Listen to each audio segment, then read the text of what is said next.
an Unspoiled Network podcast. This is Spoil Me, covering the Time of Contempt, Chapter 2, in which Ciri is taking a tour of a town, and she has been told that she's going to be dropped off at a school, and is not interested. I want her to go to this school so much, and I find it frustrating that she doesn't seem to see the benefit in it. Ciri, just stop for a second and just listen to anybody, girl. Oh my God, you are getting annoying. Welcome to Spoil Me.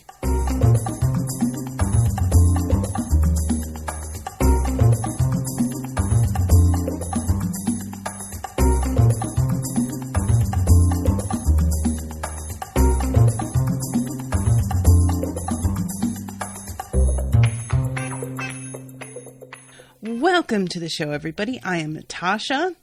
Many thanks to Melanie for commissioning this episode. Melanie is in the chat right now. So here's the thing is that, and I'm not saying that this is a fault of the writer.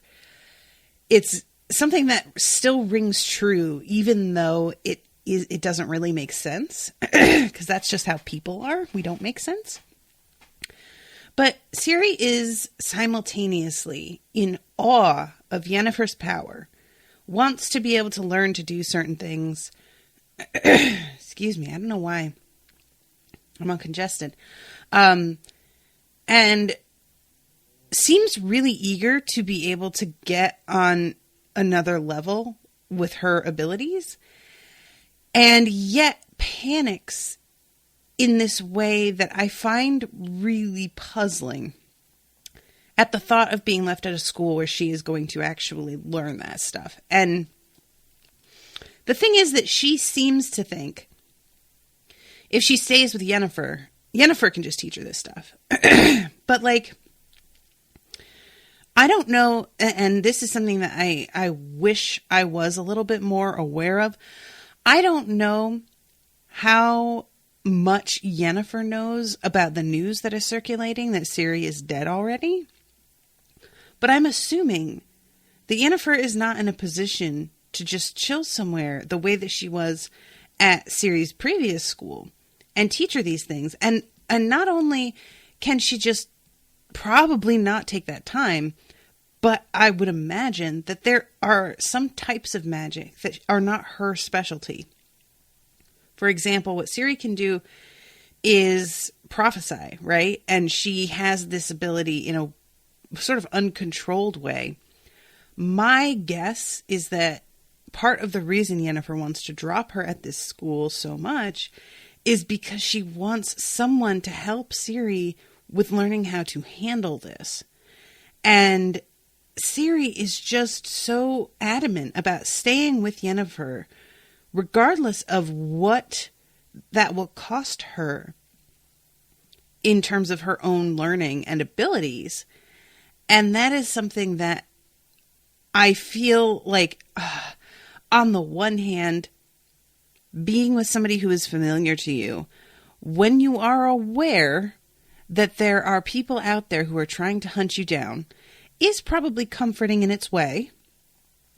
But at the same time, I really don't think they would ever think to look for Ciri at this school on this isle, so I can't imagine a safer, more secret place for her. These girls are brought there, and they are not allowed to leave, and it feels like Ciri really thinks, I just won't be allowed to leave ever. And it seems so clear to me, you're not going to be allowed to leave, maybe for a couple of years, but you're also going to be learning fucking magic. So literally, why would you want to? Because that sounds rad. And you're going to be hidden away in a place that nobody is going to be able to come and harm you while you learn that magic, which you can use for self-defense. So essentially, I'm sort of seeing this isle that is looming in her future as a sort of Ra's al Ghul's, what is the name of the place? I can't remember it, but wherever Batman goes and he is like, secreted from the world and does all of this training. That's how I imagine it, is something that's really, really beneficial in the long run and takes a short-term sacrifice, but not even like a sacrifice that is any more than something we would do for, say, grad school, or bachelor's degree. And she is reacting so strongly that she is just going to try and flee rather than be put in this place, which the reason that she doesn't want to go is because she doesn't want to be away from Yennefer, but you're going to run off on your own for what? And in the end, she's going to see Geralt. And it was a weird thing where I really felt like she just wanted to be free and not part of this school. But then Geralt started to come into the equation a little bit later on in the chapter when he hadn't at first seemingly been a factor at all. And I don't know which thing to believe. If it was that she just didn't want to go to this school, if it was that she, figured out Geralt was nearby and just really wanted to see him, if she thinks that going to Geralt, she will find an ally who will argue against her going to this school and will help her not have to do this. But overall, Ciri, I just wanted her to give this all a chance so much. And just trust that Yennefer, who is obviously capable, competent, intelligent, who thinks things through and has good connections that she can get information from, maybe trust that Yennefer knows what she's doing and is choosing to put you in the place she is for a very specific reason. And maybe you don't know what that is because you never even asked. You have just reacted. So anyway, that is my feeling on the overall direction that this chapter goes with her. But we're going to back up a little bit and talk about what's going on when they first arrive. So they they're heading into this town, and on the way in, there's posts driven into the ground, and at the top of each is a cartwheel, and it says, above the wheels teemed crows and ravens, pecking and tearing at the corpses bound to the rims and hubs. So I imagine that there was one person per cartwheel, sort of like in a star shape. But the way that's phrased almost makes it sound like there was more than one. I'm just curious about exactly how this works, because I had never heard of, I've heard of people just being hanged. I've heard of people being left in cages to slowly starve to death. I have heard of people obviously being crucified or something similar to that. But this method is something that I don't know of at all. So I'm just a little bit interested in how that worked. And when they come across this, they aren't actually that close to the town at this point. And Yennefer is like, what is the deal with this being set up here? Because normally this is done right outside city walls. And it's meant to be sort of like a warning. It's also done outside the walls where people can see it, should they choose, when it happens. And that's meant to be another kind of warning. But one of the traders that they are traveling with says that those are some of these squeatel. And that's why the posts are by the forest as a warning to other squirrels. And she says, so wait, are the squeatel that are captured brought here? And he says, even if the soldiers catch one alive, they take them to the city because civilized non-humans dwell there. When they've watched the squirrels being tortured in the town square, they quickly lose interest in joining them. But if any elves are killed in combat, their bodies are taken to a crossroads and hung on posts like this. Sometimes they're brought from far away, and by the time they get here, they reek. To think, snapped Yennefer, and I love this, we've been forbidden from necromantic practices out of respect for the dignity of death and mortal remains, on the grounds that they deserve reverence, peace, and a ritual and ceremonial burial. And this person's just like, what are you saying, milady? And she just says nothing. But it's obvious, like, yeah, that practice has been outlawed probably for human beings. I bet you if you were trying necromancy on some elves, people would really not have very much to say about it. So that's a weird handling of it, is putting out bodies that die in battle. That is not, again, something I have ever seen before. And the fact that they're just like, oh yeah, we'll take these ones back to the city and torture them in front of everybody so that they all know what happens. Yikes. Things are getting real brutal, guys. So they approach the city named Gorsvelen. It has been a long journey. And as they approach, Yennefer begins to get herself prettied up. She takes a mirror out and makes it like float right in front of her face while she brushes her hair.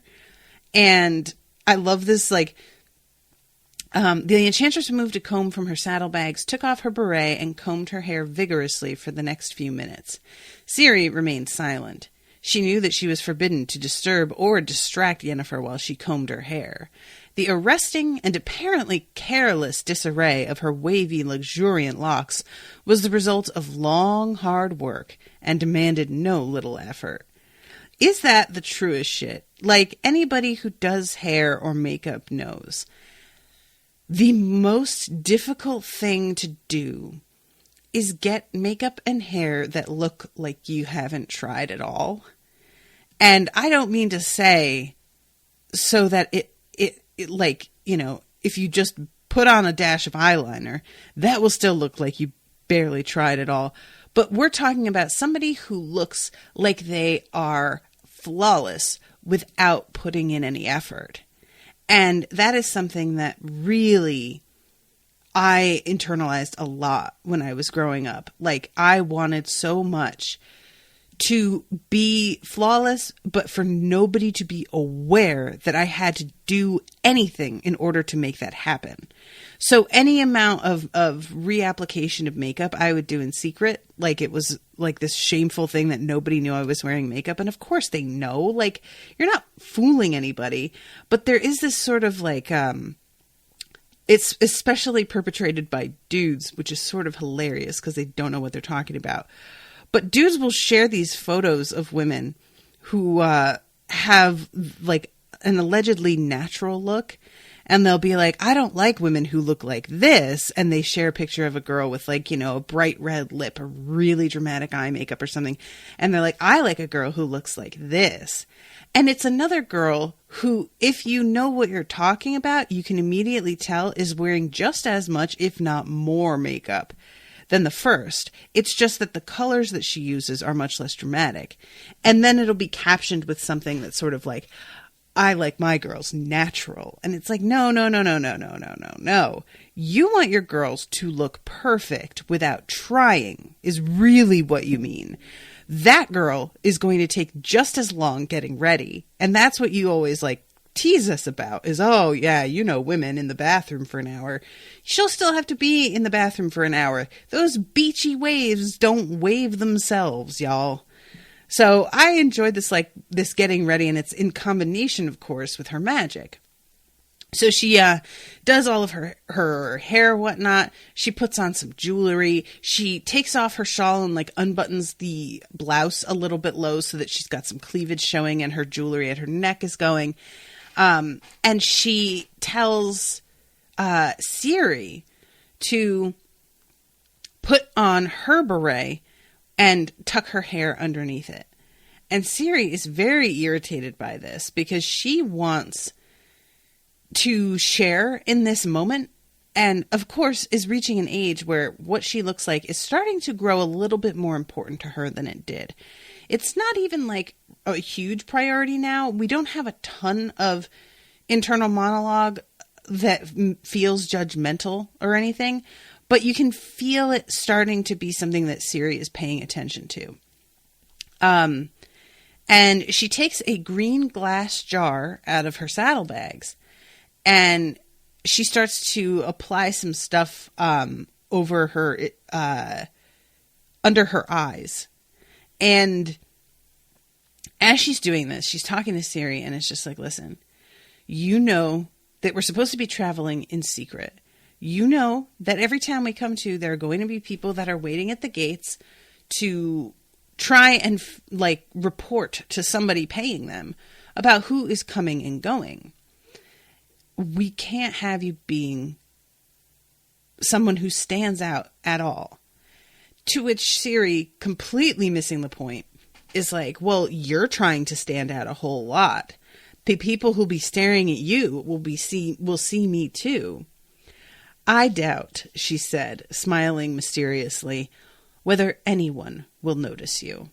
And of course, this really pisses Ciri off, which, like, at the same time, yes, it would, right? This assurance that, you're sitting next to me, and I really don't know how to tell you this, sweetie, but ain't nobody going to be looking at your ass.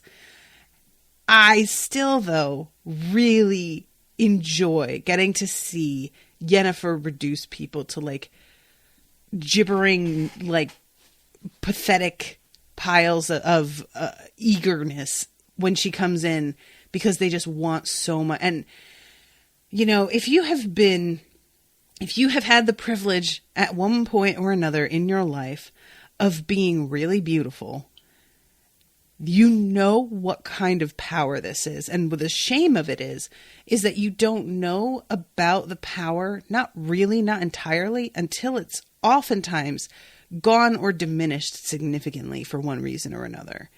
And I think back to the number of times that I got exactly what I wanted without asking, without trying. And I just thought it was somebody being agreeable. I just thought it was somebody who was being nice or helpful. And now I look back and I can clearly see I got what I wanted and what I was asking for or not asking for from a dude who would do anything at that moment to make me happy simply because of how I looked. And that was all it took, was looking a certain way. And I've gone to restaurants and asked if they had something, and it wasn't even on their menu, and they made it even though it wasn't on their menu, because they just, the waiter liked me and wanted me to be happy. I've gone to places to get, like, to pick up food, and they have given me like 24 like rounds of a free thing to take with me because the two guys waiting on me were both like enraptured for whatever reason. And it's the sort of thing that, like, obviously it comes with severe downsides, because you get stopped, you get talked to when you don't want to talk to people. You attract attention that you may or may not even want a lot of the time. But I often look back and wish that I had used my power for more good, because I just didn't know that I really had it. I didn't quite understand what was happening. And when I would look back and I would suspect that was what was happening, then I would reprimand myself for being so conceited that I really thought I was that pretty that it would matter. Well, it did. As an adult who has started to lose that and looks back, it does. It changes everything about how you're treated.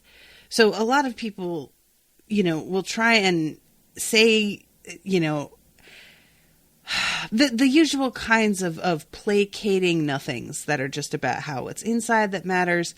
And in truth, what is inside is what matters, because what's on the outside changes, fades away. And then if you have come to rely on power stemming from that, you've got nothing.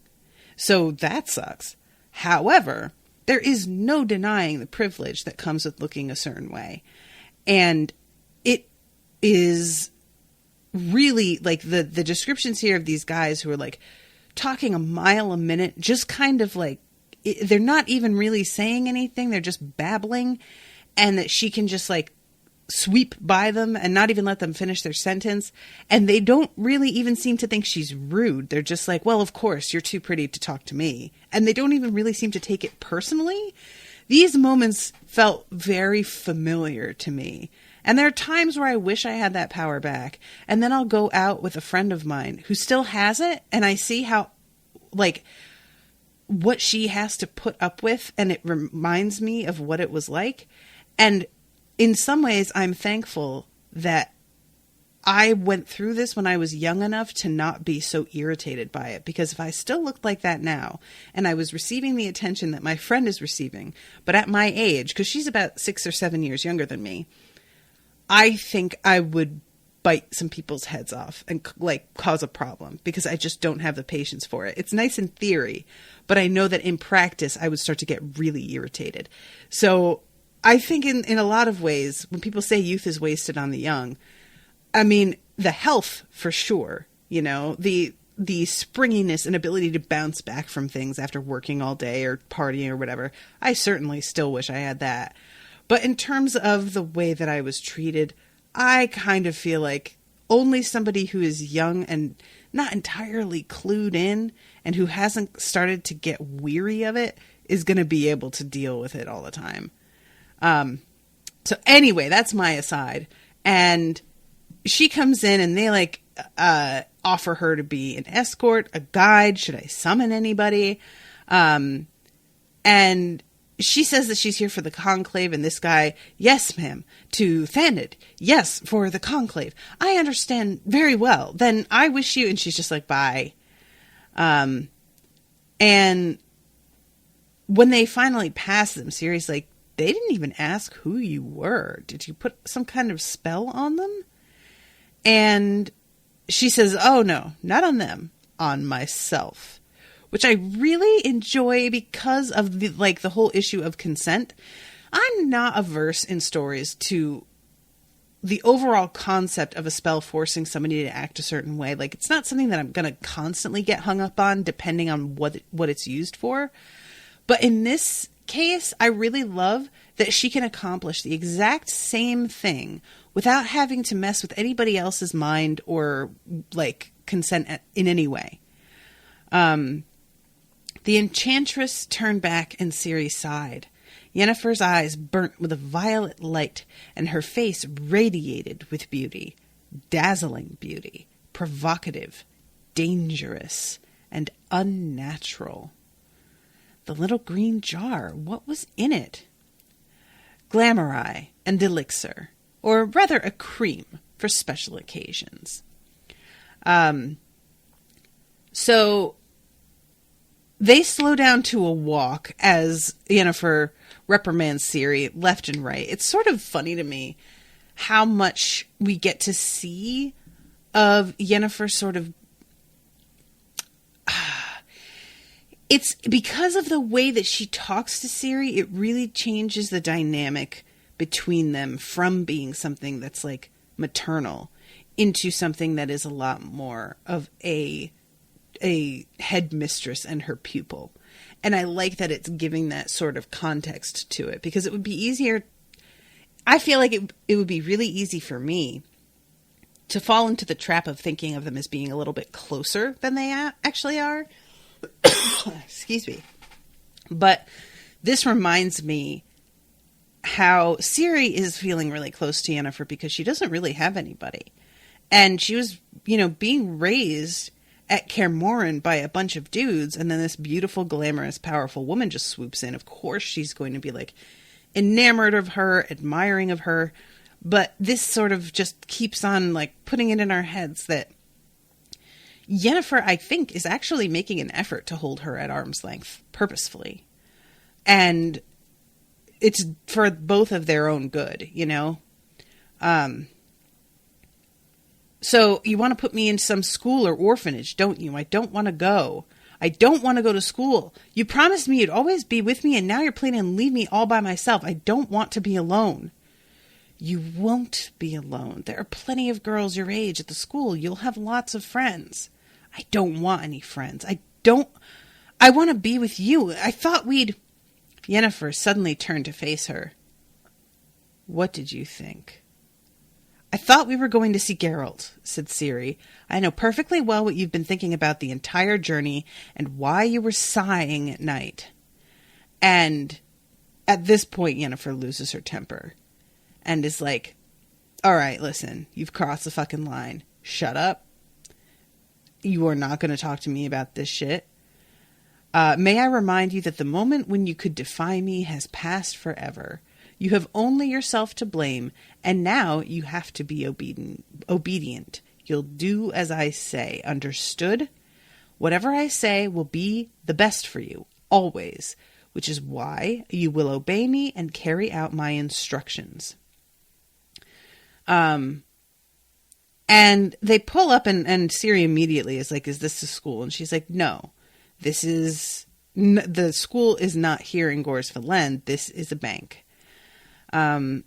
And they get introduced to an old friend of Yennefer's who is a dwarf, and he is really excited to see her. He is obviously, he talks about some pogroms, which she apparently did something to step in, and he feels like he owes her.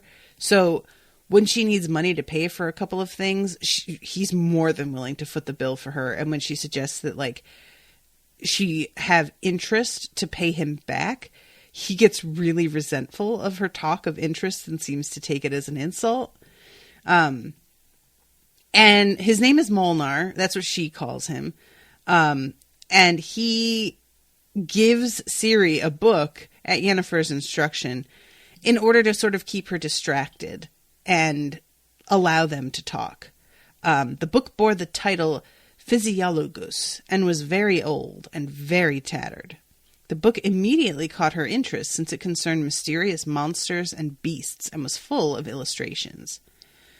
So she's asking him if he had any additional letters for her, or if anybody was asking about information in the letters, this sort of thing.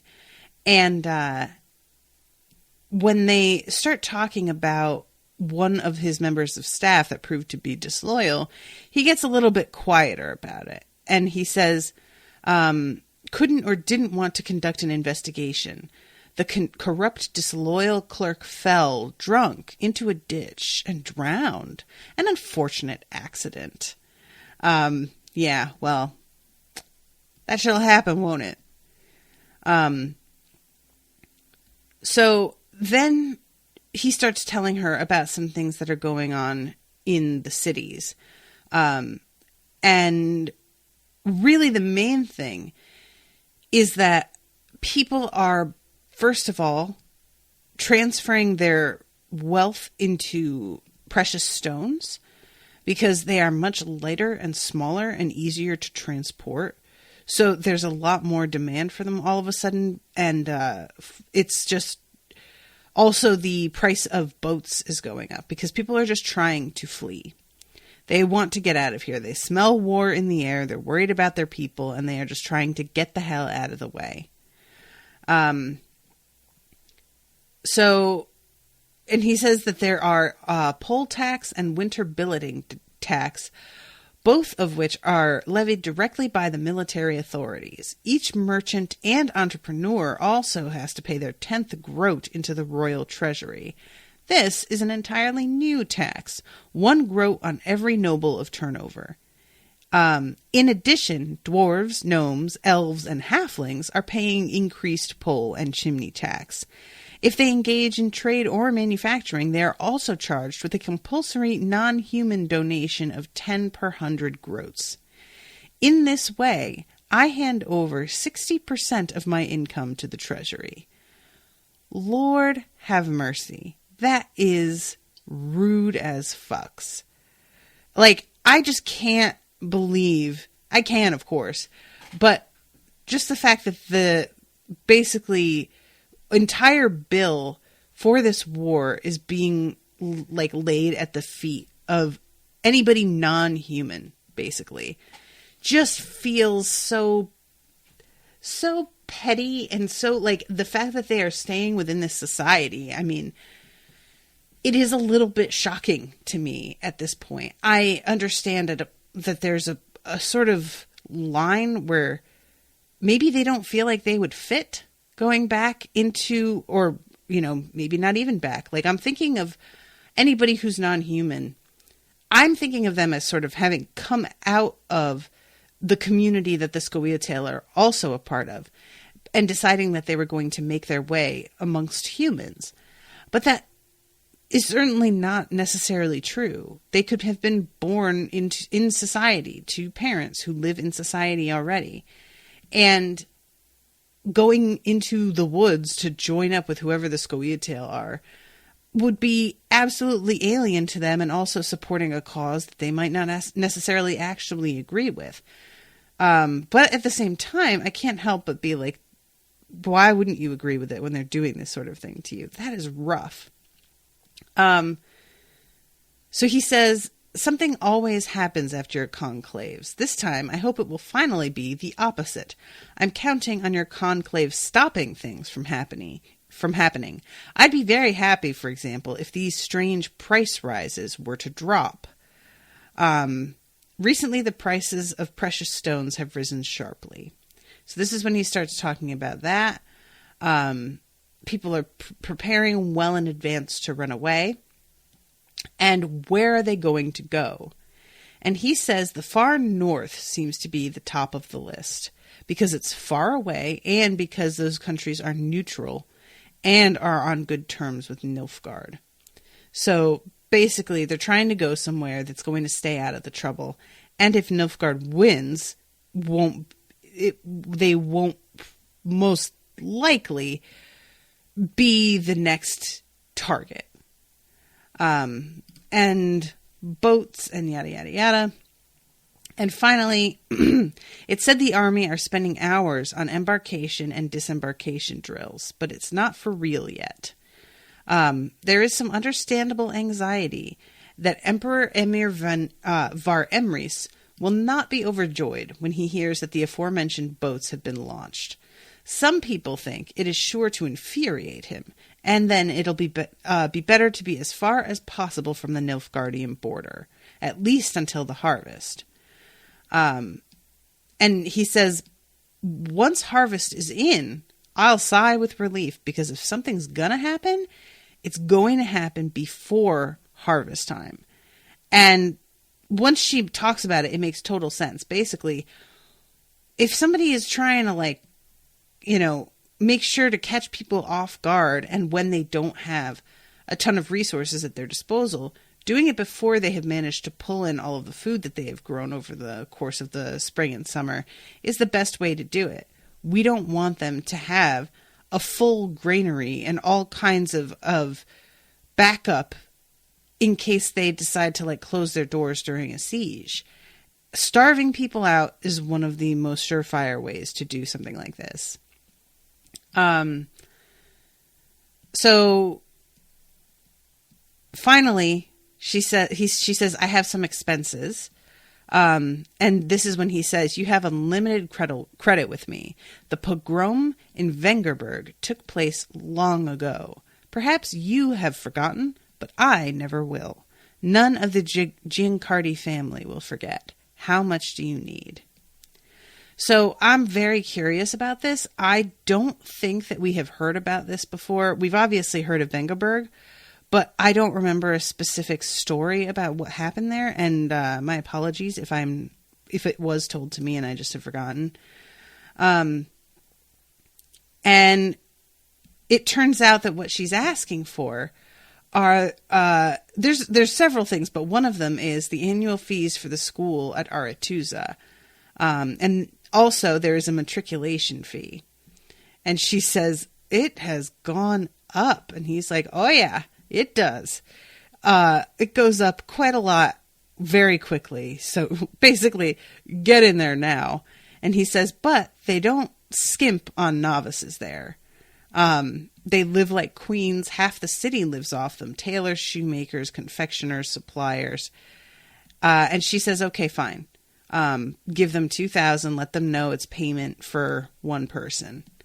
And Ciri is trying to act like she's not listening, as if Yennefer's an idiot and doesn't know that you are practically transcribing every word she says. So then Molnar is, first of all, he says, you may consider the favors you've asked of me sordid, and the favor you didn't ask about, too.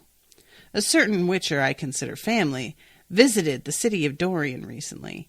I was informed he ran up a debt of 100 crowns with a moneylender there. The said moneylender works for me. I'll cancel the debt. And she basically looks at him like, hey, I know that you think you're trying to help me out, but you really don't know what you're talking about with this. And he is going to be so mad at me if he finds out that his debt was canceled because of a connection to me.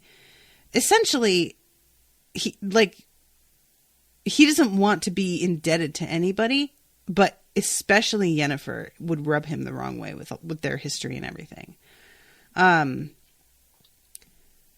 he says there was that he was seen in Little Marsh. He was there. I'm informed he went from there to Hirundum, since he had a commission from the farmers there, some kind of monster to kill.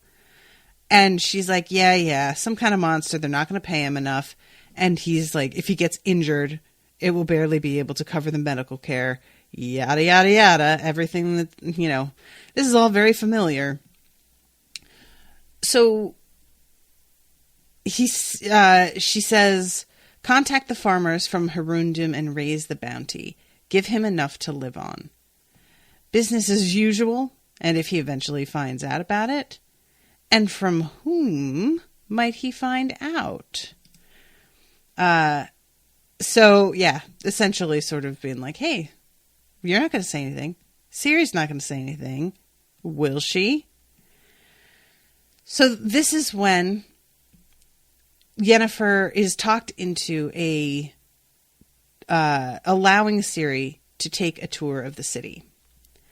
And I really didn't expect Ciri to come back from this tour, because she has been so averse to the whole idea of going to this school that I thought that she would take her chance when she could and give this kid the slip that she is paired up with. So this dude comes in. He's kind of small. His name is Fabio Socks, which just, I'm sorry, Fabio, that sucks. That's terrible. And at first, Yennefer is really like, dude, this kid is like half a foot shorter than Ciri. Why? That's not helpful. But he says, I will look after her to the best of my ability. And if I do something to the best of my ability, many an older boy would not better it. And she sort of stares at him for a minute and then seems to make an assessment and tells Molnar that he has made a good choice with this kid that he hired.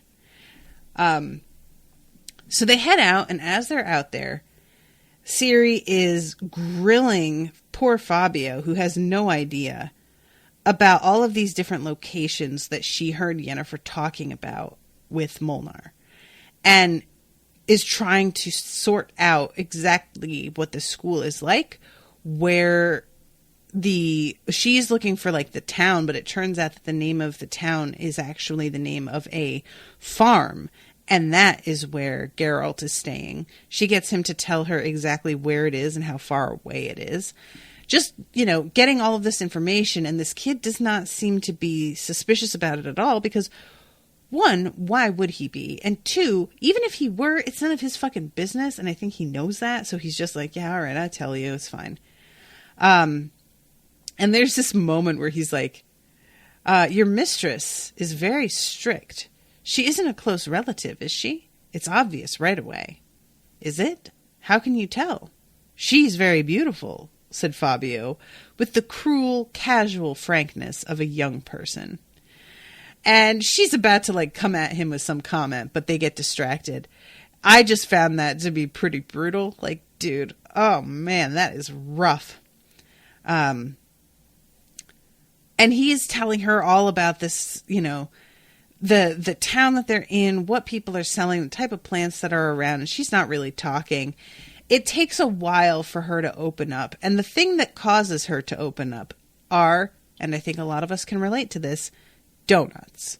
She can smell something cooking, and the market has been kind of a nightmare for her up until this point because there are so many people. Everybody is pressing, crushed up against one another. It's really, really crowded to the point that when they first see the market, she assumes that they're just going to look at it from the outside because it doesn't even enter her head that they're just going to like step into that mess. And surprise, they do step into it. He is very unafraid, Fabio, because he's obviously done this several times. And she is not familiar with like towns of this size.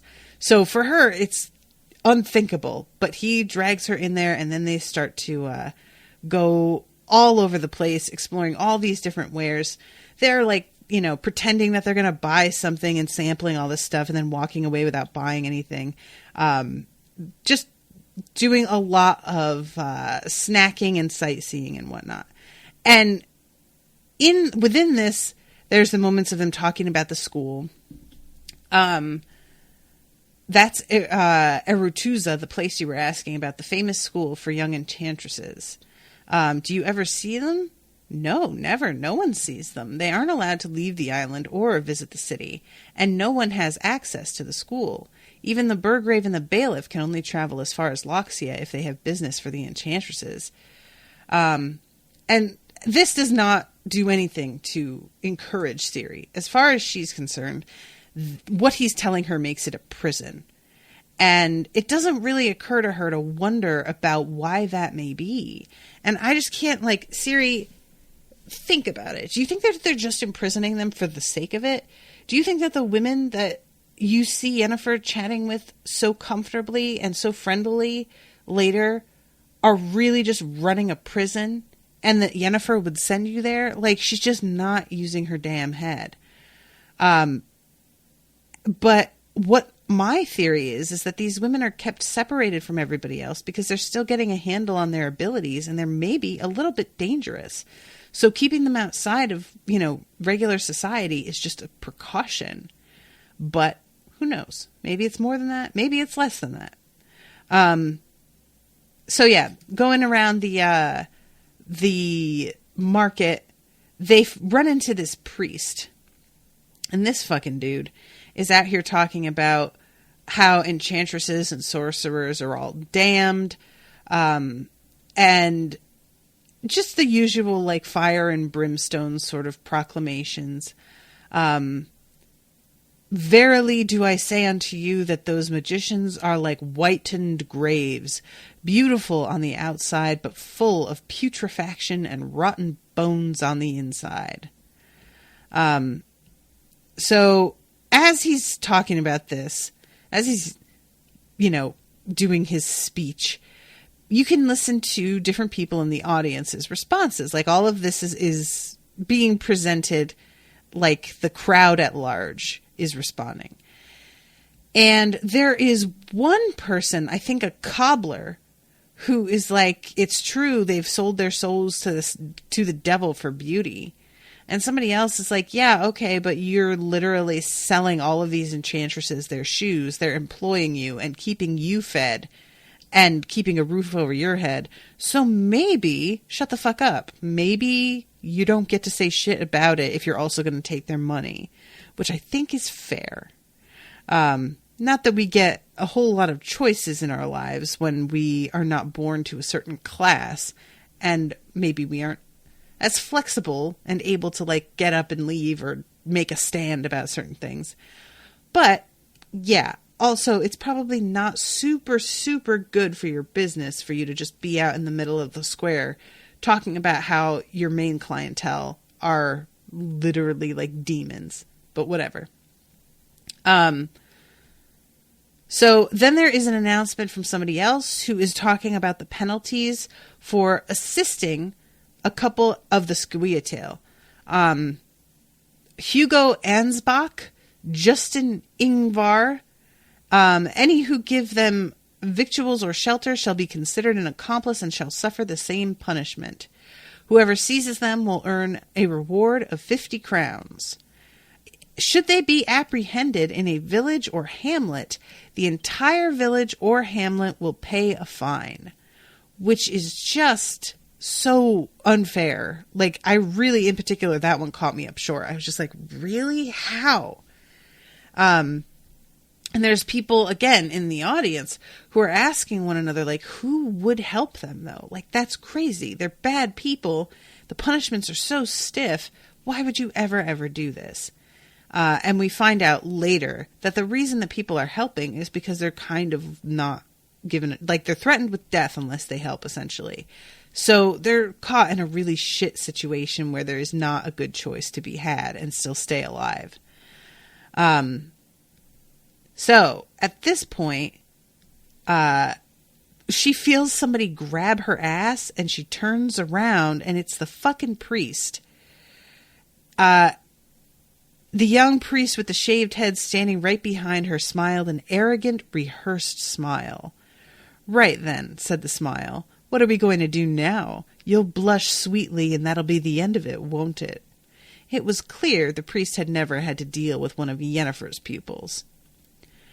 And she starts screaming to him to keep his hands to himself. She calls him a whitewashed tomb. And she is about to kick him. But Fabio, pulls her away. And I am really wishing that she had gotten to kick him. But at the same time, I feel like that was the first time that she was able to escape being noticed by the guards or soldiers or whatever you want to call them that are doubtless dotted around the square, because if she had started some shit like that, it would have gotten ugly real quick. But I do really want this guy to get some kind of comeuppance, because fuck this dude. So eventually they notice these tents that have sideshows going on, and she goes into one that is supposed to be a basilisk. He, in particular, wants to see it. Fabio does, because he's only ever seen them in books. And first of all, before they even go in there, he wants to use his last 2 growths to go to a tent that is supposed to be prophecy. And she's just like, oh, give me a break. 2 growths is not going to get you any sort of prophecy. And you also, if you are able to do prophecy, you're not fucking setting up a tent like this. That takes a lot of skill. It's super rare. And he says, a fortune teller predicted that my eldest sister would get married, and it came true. Which just, bless him. Of course, dude, come on. What do you think? She's just, it's so rare for women in a society like this to not get married. It's amazing to me. That's like somebody being like, he said my dad would die, and he did 2 years later. Okay, sure. And she says, what would you even like to know? And he says, mostly it's if I'm going to travel. I'd like to travel and see the whole world. He will, thought Ciri, suddenly feeling dizzy. He'll sail on great white sailing ships. He'll sail to countries no one has seen before him. Fabio Sachs, explorer. He'll give his name to a cape, to the very furthest point of an as yet unnamed continent. When he's 54, married with a son and 3 daughters, he'll die far from his home and his loved ones, of an as yet unnamed disease. So that is a whole lot of fucking information. And I know why she didn't tell him this. It's certainly going to draw way too much attention to her. I mean, even if nobody else noticed her prophesying to him, if he mentioned it to anybody else, I feel like it could just be a bad deal. But also there's just the practical aspect of you don't want to tell somebody how old they're going to be when they die, especially when they're only 54. I feel like that's one of those things. There's been that question out there. You know how there's those sort of would you rather thought exercises? There has been a question posed, a couple of podcasts I've listened to. If there was a book in front of you, and if you opened that book was the exact date of your death, would you want to know or not? And there were a lot of people who just felt like it would just be hanging over your head, and you would become obsessive about it, and maybe even like obsessive with trying to prevent that from being your death if you were someone who died younger, that you would just become so preoccupied with figuring out a way to avoid your fate that it would eat up the rest of your life. But I am always somebody who thinks having more information is better. And part of what is supposed to be so special about life is never really knowing what's going to happen, the unpredictability of it. But personally, even if I was going to die soon, I feel like I would rather know that and be able to really like live for the short time I have left than continue to make plans decades in the future for myself that aren't going to matter in the end. And similarly, if I'm going to live for a while, I would like to know that and be able to prepare for that. So I get her not, like, she's not going to pose that question to him, because then she has to tell him, I was able to see your future just a second ago. And again, we wind up with the same problem she would in the first place. But I really do feel for Ciri having to constantly like see people's fates spread out in front of her like that. I feel like that has to be a little bit much. So they go in to see this basilisk, and it turns out to actually be a wyvern, which is really funny because a wyvern is a dragon, and everybody's acting like, you ripped us off. You said it was a basilisk, but instead it's this dragon, which is lame. And it's so funny because, you know, obviously a dragon is just as wild to me personally as a basilisk. So I didn't have a lot of context for how rare basilisks are supposed to be versus wyverns. I would have thought wyverns would also be rare, and they must be rare enough because nobody but her seems to know that's what this is when they see it. They're willing to believe it is a basilisk. But I just find it interesting that he can't just like put up a sign that's like, hey, wyvern inside, who wants to see it? And that's not going to apparently drum up the same kind of response from folks for whatever reason. So she sort of outs this guy in front of everybody and is like, that is definitely not a basilisk. Like, come on. And when it's like people talk about basilisks, depending on the mythology that you're going with, some of them, it is more of like a lizard-like thing. Some of it, it's the snake, which is the one that I'm really the most familiar with because of Harry Potter. So when it's mentioned that it's like a lizard and that it has wings, I was just kind of like, well, maybe that is like, I don't know what they're like here. But then he says the basilisk, king of all the serpents, and specifically says that. And that's when I'm starting to be like, oh, okay. And when she goes up there and it's just like, you're full of shit, he challenges her to like go stand within range of its poison breath. Because the whole thing is supposed to be that basilisks are really rare because they're born from an egg that's laid by a male chicken rather than a female, that it has to be like nursed and kept warm by like a, you know, nest of these vipers or whatever. And that when it gets big enough, it eats all of the vipers and absorbs their poison. And that's why it becomes so poisonous. This whole thing is really funny. Meanwhile, there is some like young man in the audience that is taking it very personally that she's going to risk herself by going up there and, you know, and risking her life. So he thinks, which is just sort of precious and also just like, oh, come on, guy. What?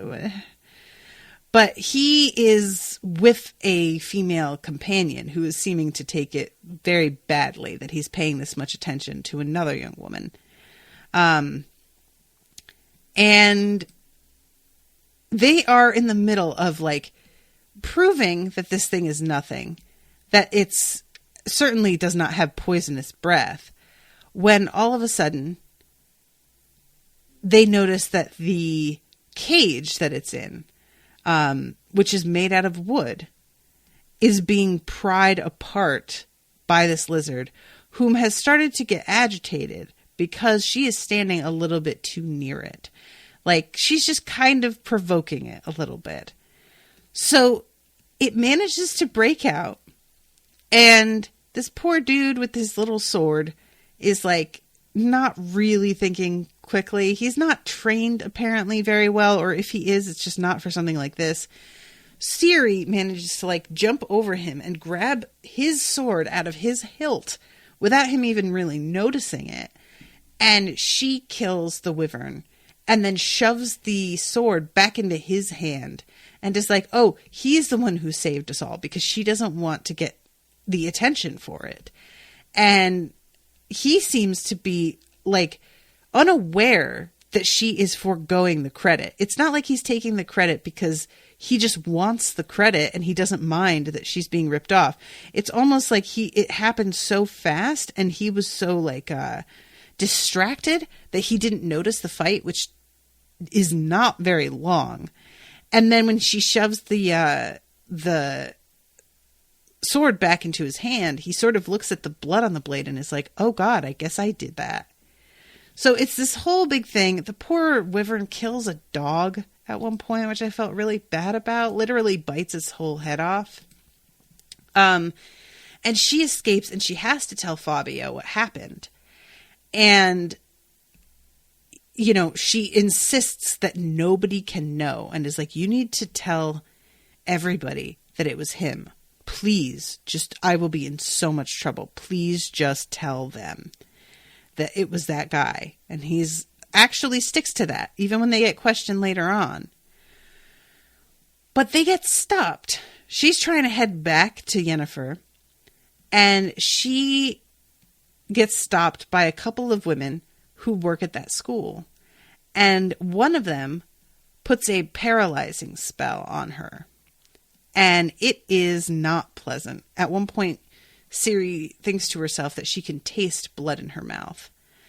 And they do this to her because they think that she is one of the enchantresses from their school that has gone truant for the day and is trying to pretend to be somebody else. And apparently, it is a big enough school that these teachers aren't going to know every single face. So the fact that they don't recognize her is not totally unheard of. But luckily, Fabio is there to set the record straight. And we jump forward in time to her at the baths in the basement of this really fancy inn that Ciri and Yennefer are staying at together. And Ciri is still like irritated, but she has started to calm down over the whole thing. And these two women's names are Tisaya and Margarita. And they apparently know each other. Like, Yennefer knows the two of them as well. And they're getting along famously. And at one point, they are talking about her coming to the school and all of the plans that they have for her. And an officer comes to speak to them. And they're all ready to like pose and be provocative. But when the officer comes down, it's a woman who does not give a shit. And she says, I would like to ask permission to return to the garrison. And Yennefer notices the flower on this person's uniform and says, so you must serve in the special units.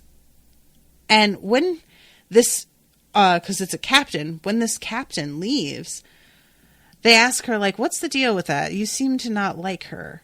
And Yennefer's like, yeah, well, those, like, little displays of fucking bodies outside, that is her and her unit that decides to do things like that, which is sadistic and gross. And I'm just judging her for that the desire to even do that.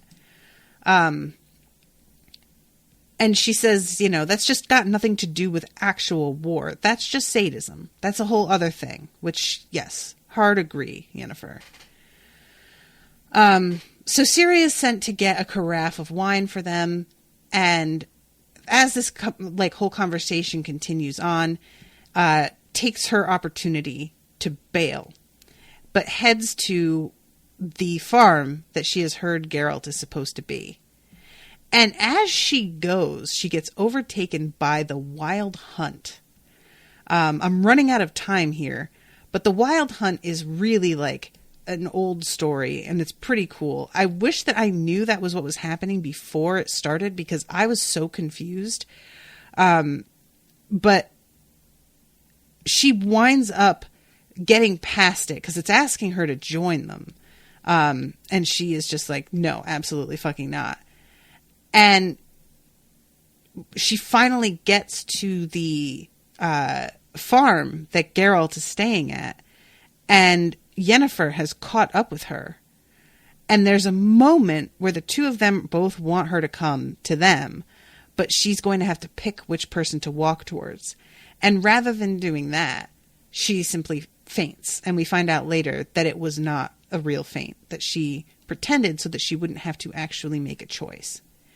And as she's like, you know, the whole like being come upon by the Wild Hunt is joined with like some flashbacks to what happened at Sintra. Like, it's pretty rough. But she wakes up in the morning and Dandelion is here, and he explains to her when she's looking at what to the untrained eye simply looks like Yennefer and Geralt fighting. He tells her that's actually them apologizing to each other. And she's just like, that does not look like what that is. And he's like, no, it doesn't, does it? But nevertheless. So yeah, I'm interested to see what happens with Yennefer and Geralt if we ever get to see the inside of that conversation. I don't really ship them, but I want something to work out, you know? Does that make sense? All right, so I'm going to take off because I'm over time, like I said. But thank you very much to Melanie for commissioning this. I hope that you guys are all enjoying the coverage, and I will be seeing you again soon with a new episode. So until then, toodaloo, motherfuckers.